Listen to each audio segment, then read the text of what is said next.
Napatay ng mga miyembro ng Moro Islamic Liberation Front ang siyam na mga teroristang Dawla Islamia sa isang inkwentro sa Barangay Dalgan sa Pagalungan, Maguindanao del Sur nitong Disyembre 9 taong kasalukuyan. 8 mga kasapi naman ng MILF ang nasawi sa naturang insidente ayon sa pahayag ni Pagalungan Vice Mayor Abdila Mama Sabulod at mga barangay kapitan sa naturang bayan.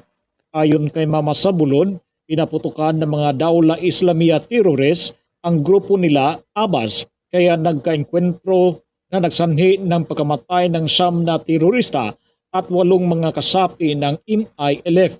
5 MILF member naman ang nasugatan sa naturang labanan. Ayon sa lokal na pulisya at mga kasapi ng Multi-Sector Pagalungan Municipal Peace and Order Council, bilang diversionary tactic, pinatay muna ng mga Dawla Islamia terrorist ang kapatid ng isang barangay officials sa Dalgan, ang isang 2 taong gulang na bata at 3 pang mga residente ng naturang barangay bago tumakas dala ang mga bangkay ng siyam na mga kasamang napatay na mga miyembro ng MILF. Ito si Zaldi Balindra para sa Radio Alternatibo Balita Nationwide.